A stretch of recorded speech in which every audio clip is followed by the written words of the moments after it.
السلام علیکم dear reader and listeners, Urdu novels library میں آپ کا ڈھیر سارا ویلکم۔ میں ہوں ہدا۔ رمز جنون کی ایپیسوڈ نمبر 100 کا پارٹ 3 لے کر حاضر ہوئی ہوں۔ اگر آپ نے ابھی تک میری چینل کو سبسکرائب نہیں کیا تو جلدی سے بھی سبسکرائب کر دیں، لائک اینڈ شیئر کریں اور اپنی رائے کامنٹ باکس میں لازمی دیں۔ تو چلیں سٹارٹ کرتے ہیں۔ وہ دروازے کے بیچ ٹھہر گیا، سب دھندلا ہو گیا، سب ساکن ہو گیا سے آنکھوں نے صدقے اتارے۔ وہ اسے دیکھے گیا، وہ شاکنگ پنک لہنگے اور بلاؤز میں ملبوس تھی، جس پر گولڈن اور کاپر رنگ کا بھاری کام اسے تقریباً سنہری بنا رہا تھا۔ گردن میں گرین زرکون والا سونے کا چوکر، کانوں میں ہم رنگ ٹاپس اور دوپٹے کے کناروں پر گولڈن ورک تھا۔ سنہرے کھلے بال نیٹ ورک کے دوپٹے سے نیچے پشت پر بکھرے تھے اور پیشانی پر سادہ مانگ ٹیکا سجا رکھا تھا۔ لبوں پر شاکنگ پنک کلر کی تیز لپسٹک لگائے ہوئے تھی، نیلی آنکھوں میں کاجل لگایا ہوا تھا۔ زاویار دل کا ہر گلہ مٹاتے اسے دیکھے گیا۔ جو نظر ترسی تھی وہ اب آسودہ ہوئی۔ فاقہ زدہ دل کو وصل کی خوراک نصیب ہوئی۔ نگاہوں کا حق تھا اس عورت کو دیکھنا، نہ ہی نگاہوں کو اس عورت سے شکوہ شکایت تھی۔ مجرم تو وہ اس کے دل کی تھی، اس کے رومیو ٹائٹین کی تھی۔ اب آنکھوں کو بھی اس عورت سے گلہ ہوا۔ نگاہوں کے سامنے سرخ رنگ آ گیا تھا، پھر کچھ یاد نہ رہا۔ فارم ہاؤس کی زمین کو سرخ کرتا رنگ اس مرد کی آنکھوں میں اتر آیا تھا۔ زاویار دروازہ لاک کرتے اس کی طرف بڑھا۔ بیڈ شیٹ ٹھیک کرتے عائش کا دل زوروں سے دھڑکا تھا۔ اس مرد کی تیز کلون کی مہک پورے کمرے میں پھیل گئی تھی۔ سیاہ بوٹوں کی دھمک دل میں پڑنے لگی۔ عائش کے ہاتھ کپکپانے لگے تھے۔ اس مرد کا اتنا ڈر خوف تھا کہ وہ اتنا بھاری لہنگا پہنے۔ بیڈ شیٹ کی سلوٹیں درست کر رہی تھی۔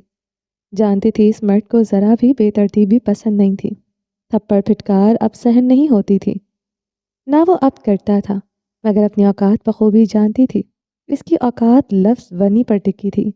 اس مرد کے جلال میں آنے کے لیے یہی لفظ کافی ہوتا ہے، باقی سب تو محض بہانہ ہوتا۔ زاویار کا ہاتھ اس کے پیٹ پر آن ٹھہرا۔ وہ اپنی سانس روک گئی تھی۔ کیا وہ اپنی مردانگی کے دھاگ بٹھانے کے لیے وہی سب کچھ کرے گا جو وہ کرتا تھا؟ وہ آنکھیں میچ گئی تھی۔ وہ کر سکتا تھا جب جب اس مرد کو اس کی ضرورت ہوتی، وہ یہ ضرورت پوری کرنے کے لیے ہوتی تھی۔ ایک دن، ایک لمحہ اسے یاد نہیں تھا جب اسے بخشا گیا ہو۔ زاویار کا ٹھنڈا لمس اس کے نیٹ کے دوپٹے کے نیچے اس کے پشت پر رینگ رہا تھا۔ بلاؤز کی زپ کھل چکی تھی۔ عائش کا بدن دھیما دھیما لرزنے لگا تھا۔ وہ اسے تھوڑا سا جھکائے اس کے پشت پر ہاتھ پھیر رہا تھا۔ عائش آنسو اپنے حلق میں اتارنے لگی۔ اس مرد کی قربت میں اسے آنسو بہانے کی اجازت نہ تھی، ورنہ اس مرد کا موڈ غارت ہو جاتا تھا۔ پھر سزا کے طور پر منٹوں کی آزمائش گھنٹوں میں تبدیل ہو جاتی تھی۔ زاویار کے لب اس کے پشت کو چھونے لگے۔ وہ اسے پیٹ سے جکڑے نہ ہوتا تو وہ زمین بوس ہو جاتی۔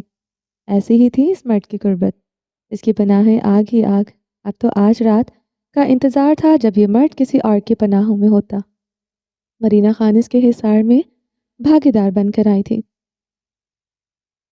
وہ اس عورت کی تا عمر شکر گزار رہنے والی تھی۔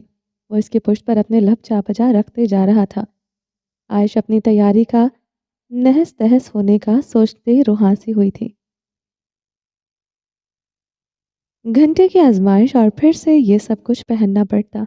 آخر آج کی رات کیوں نہ آتی تھی؟ وہ اسے مزید چکا گیا تھا۔ نیلی آنکھوں میں خوف و ہراس گہرا ہوا۔ زاویار کی بیرڈ کی چبھن اس کی پشت کو سلگانے لگی، مگر سسکاریاں تک بھرنے کی اجازت کسے تھی؟ اس مرد کا ٹھنڈا لمس بتا رہا تھا وہ اپنا غصہ اپنی کوشش شکست پر اتارنے آیا ہے۔ وہ اس کے روپ سے ہرگز بہکا نہ تھا۔ اس مرد کے ساتھ رہتے مہینوں نہیں صدیاں گزر گئی تھی۔ وہ اب اس مرد کے ہر ایکٹ کو بخوبی پہچانتی تھی۔ وہی ہوا، وہ اسے بیڈ پر دھکیل گیا تھا۔ وہ اوندھے منہ بیڈ پر گری تھی، سیدھے ہونے کی بھی ہمت نہ تھی۔ وہ بیڈ شیٹ مٹھیوں میں جکڑ گئی تھی۔ بیڈ کے پاس زمین پر اس مرد کا سیاہ لباس زمین بوس ہو گیا تھا۔ وہ اس کے قدموں میں زمین پر بکھرے ہولیے میں لہنگے بلاؤز میں ملبوس بیٹھی تھی۔ سنہرے بال الجھے سے تھے، مانگ ٹیکا بالوں میں اٹکا تھا۔ کاجل لگی آنکھیں سرخ تھیں، لپسٹک ہونٹوں پر اب نہ تھی۔ بلاؤز کی زپ اد کھلی تھی، سسکیاں ابھی بھی وہ حلق میں دبائے ہوئی تھی۔ اس مرد کی وحشت سے اس کا رواں رواں لرز رہا تھا۔ وہ سیاہ شلوار قمیص میں ملبوس اس کے سامنے صوفے پر بیٹھا پسٹل انگلیوں میں گھما رہا تھا۔ وہ تھوڑا سا جھکا تھا، عائش حرکت بھی نہ کر سکی تھی۔ زاویار کی آنکھوں کی سرخی سے ساکت کیے ہوئی تھی. کچھ دیر پہلے اس کی بے درد قربت قیامت تھی. کہا تھا میں نے، جب جب تم میری طرف دیکھو گی گردن اٹھا کر دیکھوں گی، میں جب جب تمہیں دیکھوں گا گردن جھکائے ہوئے. اس کی تھوڑی نرمی سے دبوچے ہوئے تھا. آج صرف زاویار کی آنکھوں کے سرخ پر نگاہیں جمائے ہوئی تھی. دماغ مفلوج ہو چکا تھا. عجب سی وحشت خوف اسے محسوس ہو رہا تھا. دیکھو تم گردن اٹھائے ہوئے ہو اور میں جھکائے ہوئے. وہ ہنسا تھا. مگر ایک بات تو لکیر ہے، تم جیسی عورت کو گردن اٹھانے کے لیے میرے قدموں میں ہی بیٹھنا ہوگا. عائشہ سے دیکھی گئی. کچھ دیر پہلے والی ذلت کے آگے یہ لفظ کچھ نہ تھے. یہی ہے تمہاری اوقات. اس نے اسے اس کی اوقات نہیں بتائی تھی، جیسے گالی دے ڈالی تھی. عائش کی آنکھیں سرخ ہوئیں مگر نم نہ ہوئی تھیں. یہ گالیاں اس کا مقدر تب سے ٹھہری تھیں جب سے یہ مرد اس کے مقدر میں آیا تھا. کیوں کیا؟ وہ اس کے بالوں کو جکڑے اسے اپنی مزید قریب کر گیا تھا. کیا؟ عائش کا دل رک گیا تھا. پیشانی پسینے سے تر ہوئی تھی. جواب میں زاویار کا تماچا اس کا گال سر کر گیا تھا. وہ رکا نہ تھا. کمرے میں بے درد ضربوں کی گونج بڑھتی جا رہی تھی. کمرے کی ہر شے سہم کر ساکت ہو گئی تھی. انہیں اس عورت کی حالت سے زیادہ اس مرد انجام سہمنے پر مجبور کر رہا تھا. وہ فرش پر اونھے منہ لیٹی بری طرح سسک رہی تھی. وہ اپنے بالوں میں انگلیاں پھیرتے کمرے میں چکر لگا رہا تھا. غصہ اشتعال کہتا تھا اس عورت کے بخیے ادھیڑ دے. یہ عورت دل میں نہ رہتی ہوتی وہ اس کا وجود آج صفائے ہستی سے مٹا کر دم لیتا. نگاہوں کے سامنے رومیو ٹائٹین آ رہے تھے، خون میں لت پت. وہ رک گیا تھا. وہ پھر سے اس کی طرف بڑھا. یہ مرد خود پر رحم نہیں کھاتا. وقت نے سانس روک لیے تھے. وہ اپنی بے ترتیب سانسیں درست کرتے اس کے زندہ لاشے وجود کو بٹھا گیا تھا.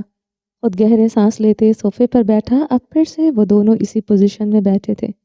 وہ ابھی بھی گردن اٹھائے ہوئے تھی اور وہ گردن جھکائے ہوئے. دونوں کی آنکھیں لہو چھلکا رہی تھیں. عائش کے بدن پر اب لرزہ نہ تھا. وہ بنا کسی خوف کے اسے دیکھ رہی تھی. زاویار عائش کے ایسے دیکھنے پر پاگل ہوا تھا.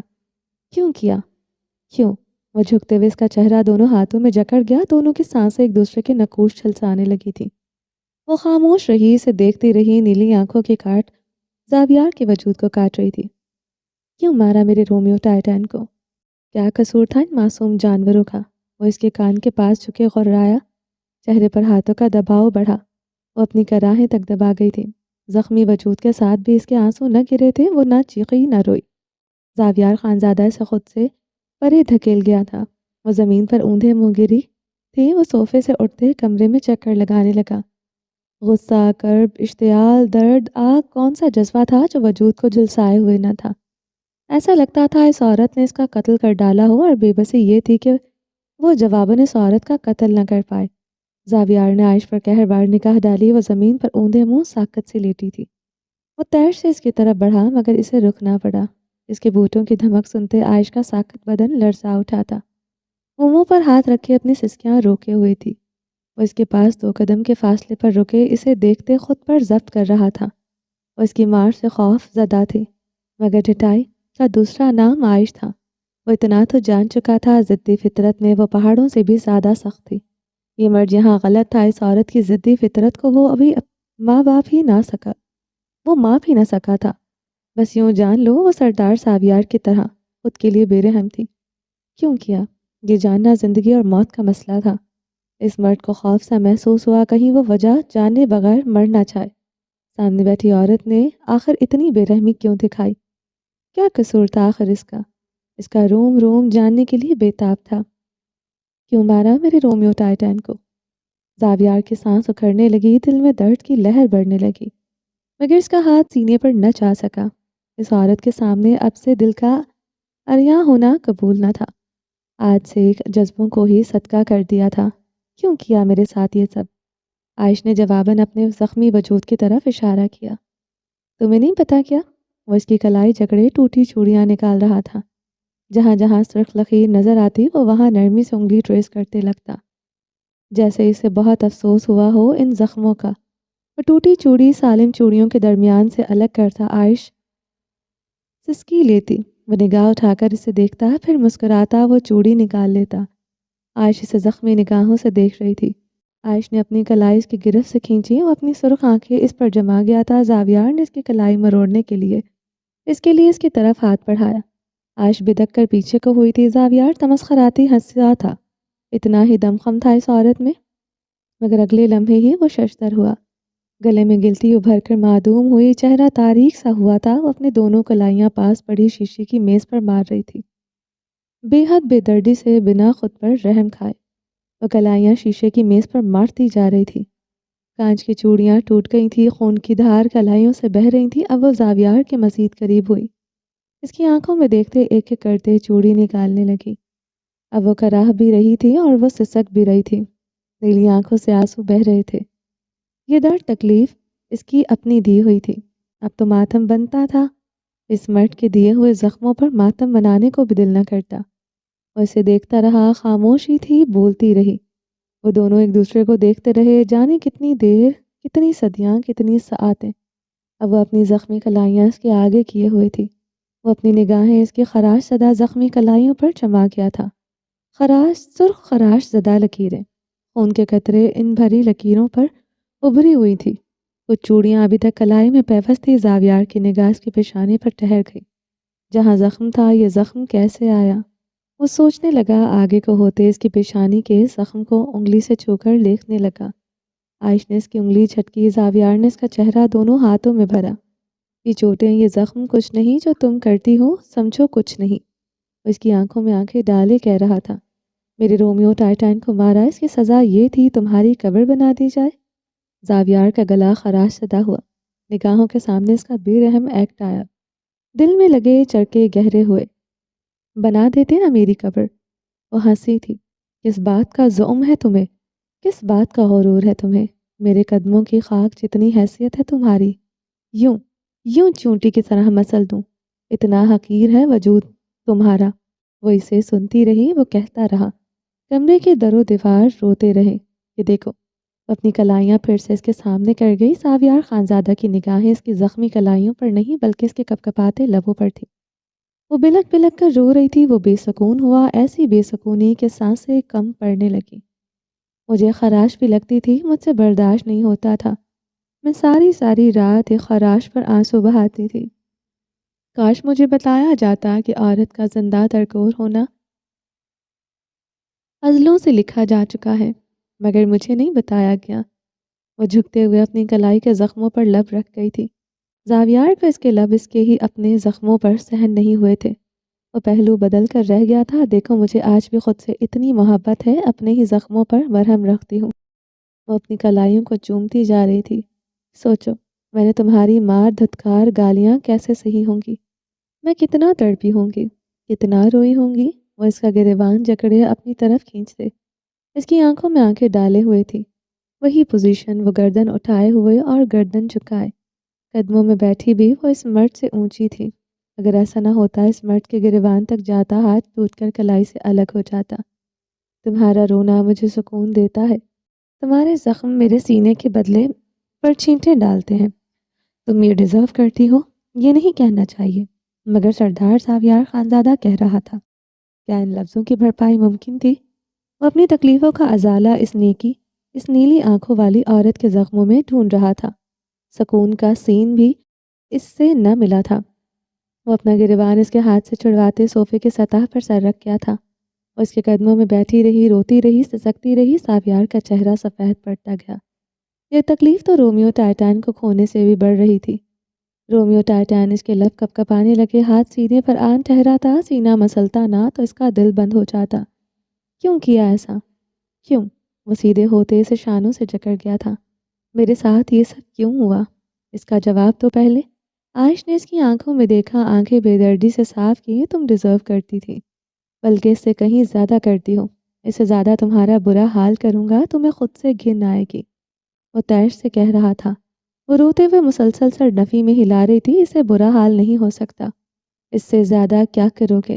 میں نے تمہارے بھائی کو نہیں مارا تھا، میں خود آئی تھی ونی میں، مگر یہی سوچا تھا کہ تم شاید مجھ پر رحم کھا لو، مگر تم نے نہیں کھایا۔ کبھی کبھی میرا دل کرتا ہے تمہارے قدموں میں گر جاؤں، میں اپنی زندگی کی بھیک مانگوں۔ وہ ہچکیوں کے درمیان بول رہی تھی۔ زاویار خانزادہ کو اس کے لفظوں سے زیادہ اس کا تم کہنا چبھ رہا تھا۔ اس ایک تم میں اتنی کاٹ تھی کہ اس کا بے رحمانہ ایکٹ بھی چھوٹا پڑ گیا تھا۔ وہ اس مغرور مرد کو بتائے، وہ اپنا آپ اس عورت کے لیے گروی کر چکا تھا۔ مگر مانتا نہ تھا۔ وہ سچ میں خود کے لیے بے رحم تھا۔ مگر میں کبھی تمہارے آگے جھکوں گی نہیں۔ کیوں؟ زاویار کے لب بے اختیار ہلے تھے۔ کیونکہ نفرت کرتی ہوں تم سے۔ زاویار کا سانس جہاں تھا وہاں تھم گیا۔ یہ تو تم سے بھی زیادہ کاٹدار تھا۔ زبان کا خنجر ہوتا تھا تو سمجھو عائش اسے خنجر مار چکی تھی۔ کمرہ پھر سے لرزا تھا۔ وہ اوندھے منہ گرتی سسکنے لگی۔ اس مرد کے پاس مداوے کے لیے لفظ کم پڑنے لگے تھے۔ میرے بھائی کا خون کیا تمہارے بغیرت بھائی نے۔ تم خود آئی ونی میں کہتی ہو میں تم پر رحم کھاتا۔ ان بے زبان جانوروں کو گولیاں مار دی اور امید کرتی ہو میں تم پر رحم کھاؤں۔ وہ گہرے سانس لیتے کہہ رہا تھا۔ وہ اپنے آنسو صاف کرتے اٹھ کر بیٹھی تھی۔ وہ واقعی میں ڈھیٹ عورت تھی۔ اسے آج اس مرد سے خوف نہ آ رہا تھا۔ میرے ساتھ ایسا سلوک کیوں کرتے ہو؟ اگر تمہیں مجھ سے واقعی میں محبت ہے، میرے بدن پر زخم کیوں ہے؟ اگر تم واقعی مجھے چاہتے ہو۔ زاویار کا چہرہ ایسا ہوا جیسا لٹھا۔ اس مرد نے کبھی اس عورت سے محبت کا اظہار نہ کیا۔ وہ سب پھر بھی جانتی تھی، اور یہ ایسا تھا جیسے اس مرد کے جذبوں کو بھی بھرے بازار میں بڑھانا کر دیا ہو، جنہیں وہ خود سے بھی چھپا کر رکھتا تھا۔ میں تمہیں نہیں چاہتا۔ وہ ہنسا تھا۔ وہ بھی ہنسی تھی۔ وہ سردار زاویار کی ہنسی تھم گئی تھی۔ تم سچ کہتے ہو، اگر محبت کرتے تو میرا یہ حال نہ ہوتا۔ وہ ابھی بھی ہنس رہی تھی۔ بھگو کر جوتا جیسے زاویار خانزادہ کے چہرے پر مارا تھا، وہ ہنستی جا رہی تھی۔ زاویار کے لیے جوتوں کی ضربیں بڑھتی جا رہی تھیں۔ ایک دن میں تمہاری قید سے ضرور چھوٹوں گی۔ اب کی بار زاویار ہنسا تھا۔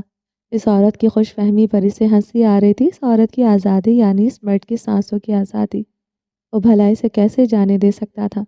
پہرے بڑے ہی سخت ہیں، مگر تقدیر پر بھی کبھی پہرے لگے ہیں کیا؟ وہ منہ پر ہاتھ پھیرتے ہوئے اس کی کلائی جکڑ گیا تھا۔ اس کے زخموں پر نرمی سے انگلیاں ٹریس کرنے لگا۔ وہ ان زخموں پر لب رکھنا چاہتا تھا، مگر ہائے رے یہ انا، میں ضرور یہاں سے جاؤں گی، میں تمہیں چھوڑ دوں گی، وہ کہتی جا رہی تھی۔ وہ خاموشی سے اس کی کلائیوں کے زخموں کو انگلیوں سے چھو رہا تھا۔ اس عورت کے کچھ بھی کہنے سے کیا ہونا تھا؟ ہونا تو وہی تھا جو وہ چاہتا تھا۔ وہ ہواؤں کا رخ موڑنا جانتا تھا، بلکہ ہوائیں ہمیشہ اس کی ہی سمت بہنے والی تھیں۔ زاویار خانزادہ کو پورا یقین تھا۔ وہ اپنی کلائی اس کی گرفت سے چھڑوانے لگی۔ وہ اپنی آہنی گرفت مضبوط کر گیا تھا۔ وہ اس کی ملکیت تھی بس۔ تمہیں مجھ سے کوئی نہیں چھین سکتا، خود تقدیر بھی نہیں۔ وہ گردن اٹھائے اس کی آنکھوں میں دیکھنے لگا۔ تقدیر کو اس مرد کی بات اچھی نہ لگی تھی۔ اب تقدیر بھی اس کے لفظوں کا مداوا چاہتی تھی۔ میرے رومیو ٹائٹین کو کیوں مارا؟ زاویار کا لہجہ زکام زدہ ہوا تھا۔ وہ کھانستے ہوئے پوچھنے لگا۔ وہ کسی کے سامنے کبھی ٹوٹ نہیں سکتا تھا۔ جس سے تم محبت کرو گے میں اسے تم سے چھین لوں گی، انگلی اٹھائے روتے ہوئے کہا۔ زاویار ہنسنے لگا۔ وہ چہرے پر ہاتھ رکھے ہنستا ہی جا رہا تھا۔ وہ اتنا ہنسا تھا آج پھر سے اس کی آنکھوں سے پانی نکل آیا تھا۔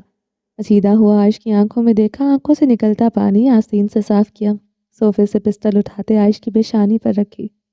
جس سے محبت کروں گا اسے مار دو گی؟ پسٹل کی نال عائش کے زخمی گال میں اب پیوست تھی۔ عائش نے اس بات میں گردن ہلا دی۔ پھر مارو مجھ تمہیں۔ لہجے میں نہ کاٹ تھی نہ سختی، لہجہ مخمور اور بھاری تھا۔ کبھی نہ اس عورت پر اپنے جذبے نچھاور کرنے کے لیے اس مرد کے دعوے مٹی کے ڈھیر ثابت ہوئے تھے۔ اظہار ہو چکا تھا، مگر اب دیر ہو چکی تھی۔ تقدیر بے رحمی سے مسکرائی تھی۔ مارو خود کو میری جان۔ اس کے ہاتھ میں پستل پکڑا گیا تھا۔ جان بھی کہتا تھا اور جان بھی نکالتا تھا۔ عجب تھے اس مرد کے عاشقی کے قصے، جو بہت جلد ان پہاڑوں میں گونجنے والے تھے۔ عائش پسٹل پکڑے سے دیکھ رہی تھی۔ اب سیاہ آنکھیں ہر جذبات سے آ رہی تھی۔ خون ہی دکھائی دیتا تھا۔ وہ سرنفی میں ہلاتے پیچھے کی طرف کھسکنے لگی۔ پسٹل اس کے ہاتھ میں لرز رہی تھی۔ مارو گولی خود کو عائش، وہ چلایا تھا۔ عائش کا چہرہ سفید پڑنے لگا۔ وہ جب کوئی حکم دیتا اسے ماننا عائش ملک پر فرض ہو جاتا تھا کہ آج وہ سچ میں اس کی جان چاہتا تھا۔ عائش نے اس کی طرف دیکھا۔ سیاہ آنکھیں شفاف تھیں۔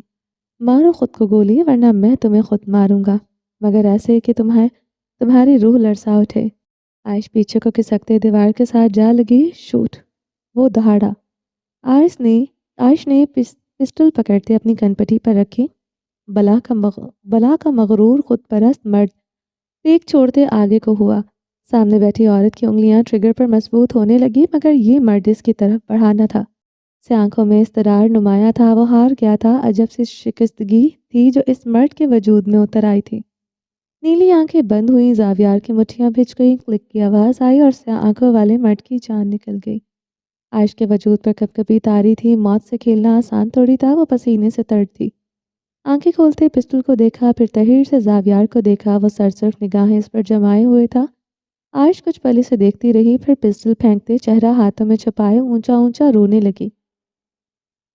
زاویار کی آنکھوں میں پانی سا چمکا تھا، وہ سچ میں خود کو مار رہی تھی۔ وہ بے یقین تھا، اسے تو پورا یقین تھا، اور وہ اس پر پسٹل تانے گی۔ اگر پسٹل میں گولیاں ہوتی، وہ اسے آگے سوچنے کے قابل نہ رہا۔ سامنے بیٹھی عورت اس کی سانسیں چھیننے کی صلاحیت رکھتی تھی، اسے پہلی بار اس عورت سے خوف آیا تھا۔ وہ کچھ پل ایسے ہی بیٹھا رہا، ساکت شل۔ وہ اٹھا تھا، اس عورت کے قریب گیا، اسے بازوں سے جکڑے نرمی سے کھڑا کر گیا۔ تیار ہو جاؤ، میرے نکاح میں شریک ہونا ہے۔ وہ اس بات میں سر ہلا گئی تھی، وہ خود کو گھسیٹتے ہوئے واش روم کی طرف چل پڑی۔ وہ صوفے پر بیٹھ گیا تھا، ہر بار کی طرح اپنے ایکٹ پر اس کے پاس جسٹیفیکیشن تھی۔ رومیو ٹائٹین، سیاہی مائل لب بچے، بچے کی مانند کپ کپانے لگے۔ اب اس مرد کی آنکھیں نم تھی، وہ صوفے پر بیٹھا اپنے نم بالوں میں ہاتھ پھیرتے، سگریٹ کی کش لیتے اسے دیکھ رہا تھا۔ وہ ڈریسنگ مرر کے آگے کھڑے وہی لہنگا بلاؤز زیبتن کیے ہوئے تھی، جس میں دیکھتے اس مرد کی سانسیں رکی تھیں، جو کہ ابھی بھی رک رہی تھیں۔ سیاہ شلوار قمیض پہنے وہ بلا کا مغرور مرد کھڑا ہوا، اپنی قمیض کے بٹن کھولے، وہ بھاری قدموں سے عائش کی طرف بڑھا، میک اپ کرتا۔ عائش کا ہاتھ رکا، سانسیں بھی رکی تھیں۔ جب جب یہ مرد چھوتا، کانٹے سے چبھتے محسوس ہوتے۔ زاویار اسے کمر سے جکڑے اپنے قریب کر گیا تھا، وہ اس کے سینے سے آن ٹکرائی تھی۔ وہ نگاہیں چکائے رہی، وہ بھی نہیں چاہتا تھا وہ اسے دیکھے۔ جب جب دیکھتی تھی، وہ اس کی نگاہوں کی کاٹ سہن نہ کر سکتا تھا۔ بٹن بند کرو۔ وہ اس کے ہاتھ اپنی قمیض کے بٹنوں پر رکھ گیا تھا، وہ خاموشی سے اس کے حکم کی تعمیل کرنے لگی۔ آج رات مدینہ کا حق زیادہ ہے، مگر تمہیں پھر بھی معافی نہیں ملے گی۔ وہ اس کا جبڑا دبوچے کہہ رہا تھا، وہ سوائے گردن اس بات میں ہلانے کے کچھ نہ کر سکی تھی۔ مجھ سے بچو گی؟ وہ اس کے لفظ دہراتے اس کی کمر کو سختی سے جکڑ گیا تھا۔ عائش خاموشی سے اس کی قمیض کے بٹن بند کرنے لگی۔ پرفیوم بھی چھڑکو۔ اگلا حکم جاری ہوا۔ عائش نے اس بار بھی خاموشی سے اس کے حکم کی تعمیل کی۔ پوری بوتل ختم کرو۔ اس حکم پر عائش نے اس کی آنکھوں میں دیکھا، اتنی تیز کلون تھی، ذرا سی سہن نہیں ہوتی تھی۔ وہ پوری بوتل انڈیلنے کو کہہ رہا تھا۔ اس کی آنکھوں کی سرخی دیکھتے عائش نے دیکھتے دیکھتے اس پر سارا پرفیوم چھڑک دیا۔ سانسیں بند ہوئی، دماغ چکرانے لگا، مگر اس افاق مرد کو کیا پرواہ۔ وہ اب اس کے قریب کھڑا اپنی آستین کے کف لنکس لگا رہا تھا۔ عائش بند ہوتی سانسوں سے میک اپ کر رہی تھی۔ دوپٹہ اوڑھتے زاویار کی طرف دیکھا، وہ اب مکمل تیار تھی۔ وہ زاویار کی خوبصورتی میں قید ہونے کے لیے مکمل تیار تھا۔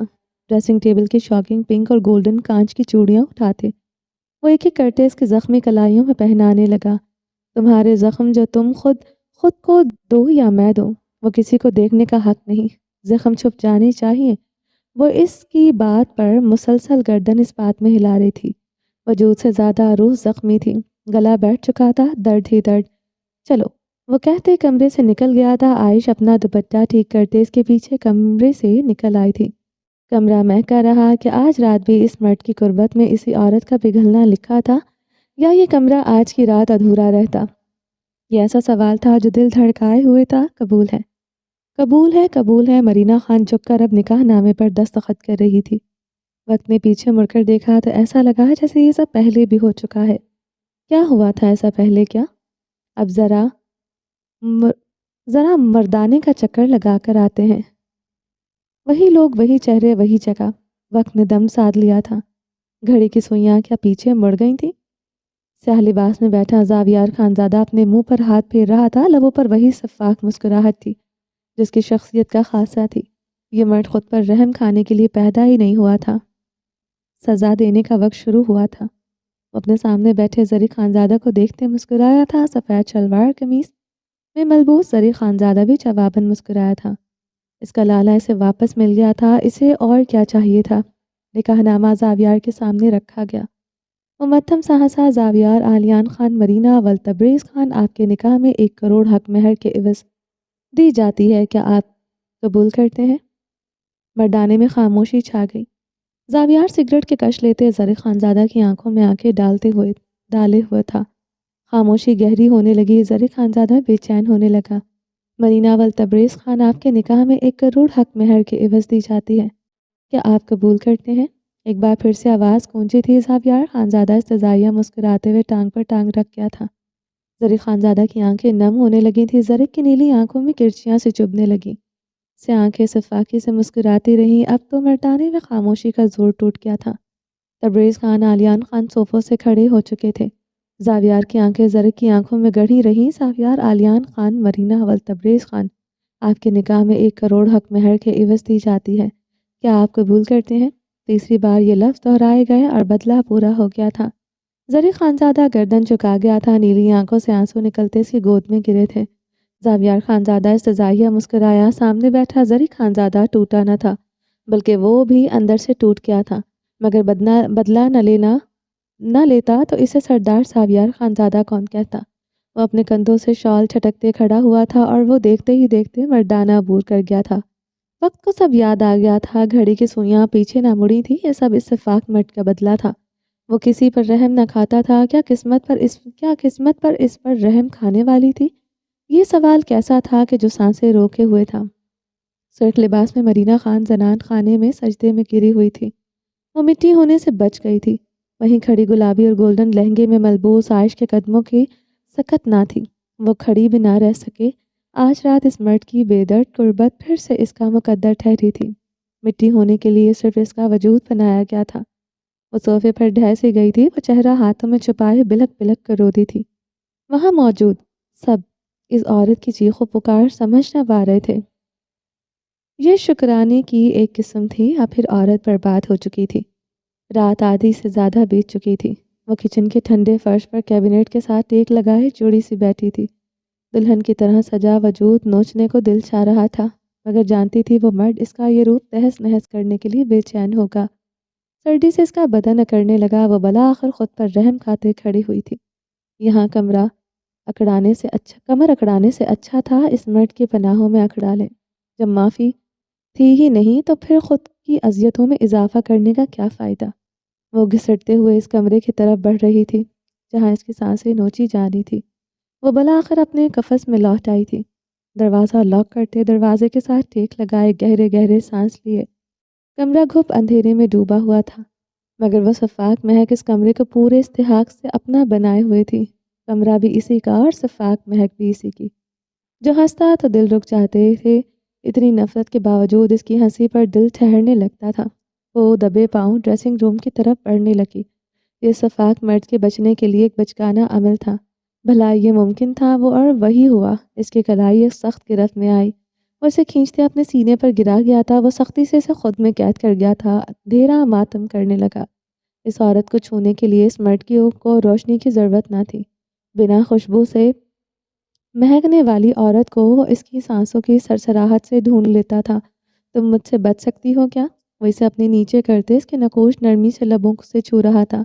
اس مرد کے دل میں یہ لفظ ان بنی کی طرح گڑھے تھے، نکلتے ہی نہ تھے۔ وہ اس سے بچنا چاہتی تھی، وہ پاگل ہو گیا تھا، ایسے ہی لگتا تھا۔ وہ اس پر جھکے بے حد نرمی سے اس کی جولری اتار رہا تھا۔ وہ اس سے بچنا چاہتی ہے، وہ پاگل ہو گیا ہے، ایسے ہی لگتا تھا۔ وہ اس پر جھکے بے حد نرمی سے اس کی جولری اتار رہا تھا، چوڑیاں اتارتے اس کے زخموں پر وہ لب رکھ رہا تھا۔ دل کی خواہش کو پورا کر ڈالا، مگر اپنے لمس کو ہوس کا نام دے دیا۔ اس کے زخم پر لب رکھ رہا تھا، کیا وہ جانتا نہ تھا ان زخموں کا کوئی مداوا نہ تھا۔ اب اس مرد کے لب بے حد نرمی سے اس کی گردن کو چوم رہے تھے، وہ اس کی تھی، صرف اس کی ملکیت۔ جسم کے ہر حصے پر لب بے حد نرمی سے چھو رہے تھے۔ خوبصورت لباس بے حد نرمی سے بدن سے جدا کیا، وہ کہیں ہرٹ نہ ہو، وہ پوری احتیاط برت رہا تھا۔ وہ اس کانچ کی گڑیا کو کانچ کی مانند ہی چھوڑ رہا تھا، مگر اس مرد کی بدبختی تو شروع ہو چکی تھی۔ وقت ختم ہو چکا تھا۔ لب ناک کی ٹپ کو چھوتے اس عورت کی پیشانی پر آن ٹھہرے۔ تقدیر پھر سے ماتم کرنے لگی۔ اس مرد کا پہلا عقیدت بھرا لمس تقدیر کی دہائیاں بڑھنے لگی۔ یہ مرد آج پیشانی سے لب ہٹانے کو تیار نہ تھا، ایسا لگتا تھا اسے جدائی کا وجدان ہو گیا تھا۔ لب پیشانی سے گالوں سے ہونٹوں سے جسم کے زخموں پر بکھرنے لگے۔ وہ اس کی کمر میں ہاتھ ڈالے سے پیار کر رہا تھا۔ نرم گرم شدتیں آج پھوار کی طرح اس عورت پر برس رہی تھی۔ عورت بنا کسی احساس کے اس کے لمس میں بھیگتی رہی۔ رات ختم ہوئی، صبح کی وہ پھوٹ رہی تھی۔ صبح مسکرا گئی تھی۔ اس عورت کی تقدیر بدلنے والی تھی۔ راولپنڈی کے ہسپتال میں شاہویر ملک سیاہ پینٹ پر سفید شرٹ پہنے کھڑا تھا، اپنے بالوں میں انگلیاں پھیرتے ہوئے وہ اس ہسپتال سے نکل آیا تھا۔ سورج کی روشنی اس مرد کے چہرے پر پڑتی اسے روشن کر رہی تھی۔ کہاں دیکھا تھا اتنا وجیح مرد؟ لاکٹ کو چومتے اس نے سورج کی شعاؤں کو دیکھا تھا۔ میں آ رہا ہوں عائش، وہ مسکرایا تھا، مگر سب کچھ سہم گیا تھا۔ اس مرد کا بخت بھی خوف کھائے ہوئے تھا۔ 3 زندگیاں عجب دوراہے پر آن کھڑی ہوئی تھی۔ قسمت کا کس کا ساتھ دے گی یہ کوئی نہیں جانتا تھا۔ چلیں جی، باقی کا نیکسٹ ایپیسوڈ میں کنٹینیو کریں گے۔ امید ہے آپ کو یہ ایپیسوڈ پسند آئی ہوگی۔ اگر آپ نے ابھی تک میرے چینل کو سبسکرائب نہیں کیا تو جلدی سے ابھی سبسکرائب کر دیں، لائک اینڈ شیئر کریں اور اپنی رائے کامنٹ باکس میں لازمی دیں۔ اپنا ڈھیر سارا خیال رکھیے گا، دعاؤں میں یاد رکھیے گا۔ ملتے ہیں نیکسٹ ایپیسوڈ کے ساتھ، تب تک کے لیے اللہ حافظ۔